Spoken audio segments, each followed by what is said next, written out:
산재가 될까요의 김재민 노무사입니다. 요즘 노무사 시험이 좀 굉장히 인기를 끌고 있는데요. 노무사 시험 해볼까 말까 고민되시죠? 오늘은 막연한 정보가 아니라 내가 이 시험을 진짜 해야 될지 혹은 할 수 있을지 판단할 수 있는 기초 정보부터 현실적인 난이도까지 저의 입장에서 이야기해 드리도록 하겠습니다.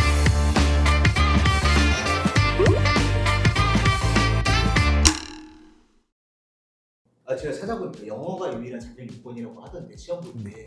노무사 시험에서는 토익 700점. 토익 다음으로 많이들 보시는 게 GTELF라는 시험이 있어요. 토익이 조금 어렵다 하시는 분들은 이제 GTELF 시험을 좀 많이 보세요. 이 GTELF는 아마 65점을 넘게 되면 이제 자격 요건을 충족하게 되는 거죠. GTELF 시험도 토익이랑 비슷한데 듣기, 문법, 독해 이렇게 세 가지 정도로 나뉘는데 토익보다는 조금 더 난이도가 낮고 공부하는 시간도 조금 수월하다고 합니다.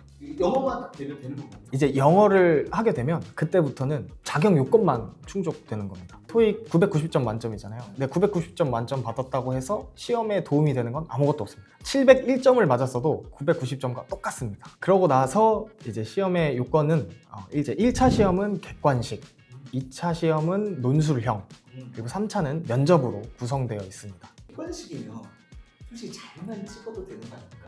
그렇기는 한데요. 물론 이전에는 이제 한 과목당 문제수가 25문제였는데 지금은 40문제로 또 바뀌었고, 이게 문제수가 많다 보면 찍었을 때 맞출 수 있는 확률도 줄어들잖아요. 그렇죠. 그렇기 때문에 펜 굴리기만으로는 좀 쉽지는 않다. 그리고 이게 한 가지 과목을 잘 본다고 해서 합격할 수 있는 게 아니고 모든 과목의 평균이 좋아야 됩니다. 실제로 한 과목이라도 40점 미만으로 나오면 다른 과목 다 100점 맞아도 불합격하는 겁니다. 1차는 과목이 어떤 게? 1차 과목에는 이제 노동법은 이제 개별법과 집단법 이렇게 두 가지로 나뉘게 되고, 민법, 사회보험법, 마지막으로 선택 과목으로는 경영학개론과 경제학 이렇게 나뉘게 됩니다. 뭐 역사나 지리 이런 거. 그런 건 아쉽게도 없습니다. 그럼 노무사님은 어떤 과목이 제일 힘드셨나요? 사회보험법이 제일 힘들었습니다. 사회보험법이 무슨 법이지? 라고들 하는데, 사회보험 하면은 우리가 흔히 말하는 4대 보험이거든요. 고용보험, 국민연금, 건강보험, 산재보험, 이렇게 4가지의 법을 공부하는 건데, 이 과목이 지엽적으로 문제를 많이 냅니다. 그러다 보니까 정말 세세하게 암기해야 되고, 예를 들어 실제 법령에는 할 수 있다 라고 되어 있는데 그냥 있다, 한다 이렇게 나와 있으면 틀린 겁니다. 한다와 할 수 있다는 다른 겁니다. 그런 식으로 문제가 나와서 좀 굉장히 좀 애먹었었던 기억이 있어요. 그걸 다 외워야 돼. 그쵸. 두께가 얼마나? 두께요?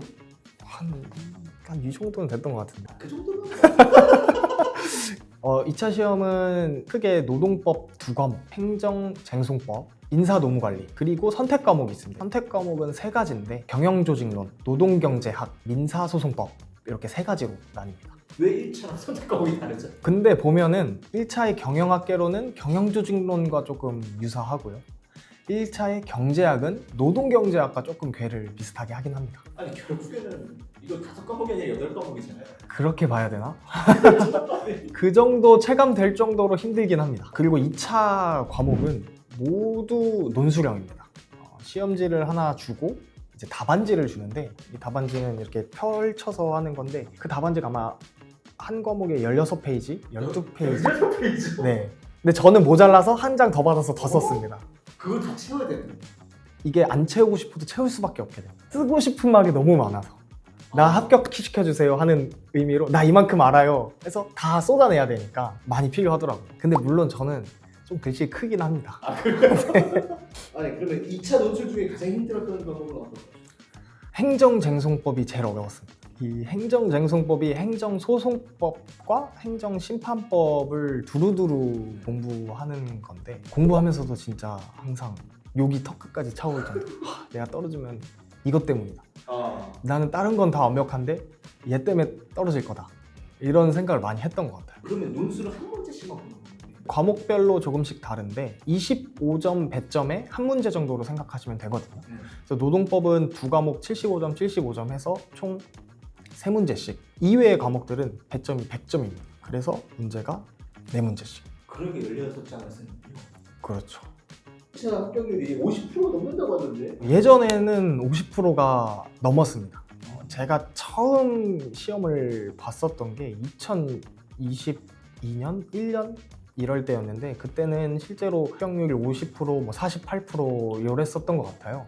근데 지금은 응시하는 사람들도 많아지고 시험의 수준도 높아지기 때문에 최근 2024년에는 합격률이 22%까지 떨어지긴 했습니다. 그리고 2차는 합격률이 10% 미만입니다. 제가 합격했을 때도 8%인가 그랬었던 걸로 기억하고 50%, 20%, 30% 합격한 인원 중에서 10% 미만이 합격하게 되는 거죠. 총 300명으로 뽑고 최근에는 330명까지 늘어난 걸로 알고 있습니다.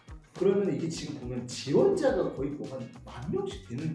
맞아요. 그리고 이 평균 60점을 넘으면 2차 시험에 합격하는 걸로 되어 있지만 사실상 상대평가에 가까워서 모두가 다 합격할 수 있는 건 아닙니다. 그러네요. 이게 논술이니까 그걸 받아보고 그렇죠. 거기서 이제 거르는 거네요. 그렇죠. 많이 쓸 수밖에 없네. 그렇죠. 이게 어쨌든 채점도 사람이 결국 하는 거잖아요. 네. 그 사람은 이 답안지를 봤을 때 얘가 얼만큼 안다. 얘가 어느 정도 수준이 된다. 이게 아마 보일 것 같거든요. 교수님 저 이만큼 압니다. 이거 다 보여줘야죠. 편지를 써도 약간 귀퉁이 조금. 이게 이 인적 사항이라든지 이런 거를 시험지에 적게 되면 바로 꽈라입니다. 그러면 얼마 정도 공부하면 좀 가능성이 있을까요? 지금 현 시점으로는 전업 기준으로 한 2, 3년은 그래도 해야 되지 않나. 2, 3년 안에 합격하시는 분들이 가장 많죠. 합격하는 분들 중에서는. 공사님 봤을 때 가장 오래 공부하신 분이 저는 5, 6년까지도 본 것 같습니다. 제일 짧으신 분은 1년 이내. 1년 이내. 네. 10개월, 막 11개월 이렇게 합격하신 분들도 봤습니다. GS0? 이거 맞나요? GS0이라고. 이게 그 노무사 수험가에서 흔히 하는 명칭인데 이 약자가 그룹 스터디입니다. 유래는 예전에 이제 사법고시 시험 때 이 신림동에 있는 강사들이 사용한 용어로 보통 뭐 GS 연기 혹은 1순환, 0순환 이런 식으로 얘기를 하는데 그 기수마다 정해진 커리큘럼이 있습니다. 그걸 명칭하는 겁니다. 기수에 배워야 돼. 그렇죠. 순차적으로. 네. 이거 시험이 언제 보죠? 1년에 한 번 보고요. 1차 시험은 보통 5월쯤, 2차 시험은 보통 8, 9월쯤 이렇게 시험을 봅니다. 그때 떨어지면 또 1년 준비해야 돼.